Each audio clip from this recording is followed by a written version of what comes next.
Mbunge wa jimbo la Bunda, Mheshimiwa Boniface Mwita Getere, amekutana na kufanya mazungumzo na viongozi wa Chama cha Mapinduzi wa matawi na mashina ndani ya jimbo hilo, ikiwa ni hatua ya kusherehekea mwaka mpya 2026, kuwapongeza na kuwashukuru kwa kumwamini tena awamu nyingine.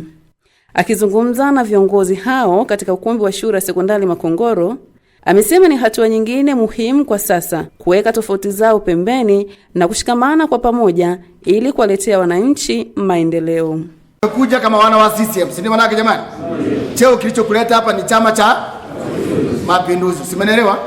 Sasa ndani ya Chama cha Mapinduzi tulishajuana. Tulishasema tunaweza tukawa tunapambana ndani ya Chama cha Mapinduzi ili mradi tusiuane. Si ndio jamani? Tukitoka hapa tunaanza mambo mapya. Si ndio manake? Kwa leo tumekuja hapa kwa kusalimiana kuamkia mwaka mpya na sikukuu ya Christmas ambayo tukufanya nini? Hatukuiona, wengine tumeiona, lakini wengine hapa hatukuenjoy. Sio jamani? Sisi moyo. Kwa hiyo ndugu zangu, leo tumekuja hapa kuwa kama jimbo letu la Bunda, kama viongozi wa Chama cha Mapinduzi. Sio jamani?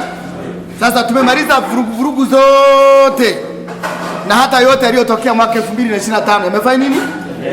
Yamepita. Mungu ana majaribu yake. Sio jamani? Kwa hiyo wala msijali. Na hata mimi kwa maoni yangu, hata kama mimi siwezi labda kugombea ubunge nini, lakini siwezi kuhudumia jimbo kinyonge. Si mnanielewa? Yaani niseme sasa kwa sababu mimi nimepanga sigombei, kwa sababu siwahudumii kwa ajili ya kulipa kura. Na hudumia kwa sababu wako watoto, wako watu wengine, wako watu waliala nje wanakupigania. Si maana yake? Sasa wewe alafu unawaacha. Maana yake ni kwamba walitaka wewe uendelee kuwa mbunge wao. Au unasema uongo jamani?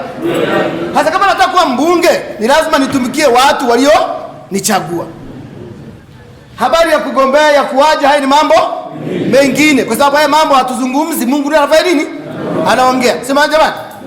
Ni lazima tuende huko mbele, tukubali ndani ya Chama cha Mapinduzi kuna upinzani na tutende haki kwa kila mtu bila kujali kwamba alikushika shati au kukushika shati. Simenelewa? Wewe jipange na mstari wako uendelee na kazi yako. Simenelewa jamani? Kwa sababu siasa ilivyo, rafiki wa leo ni wadui wa kesho. Au nyinyi mnasemaje? Kabisa.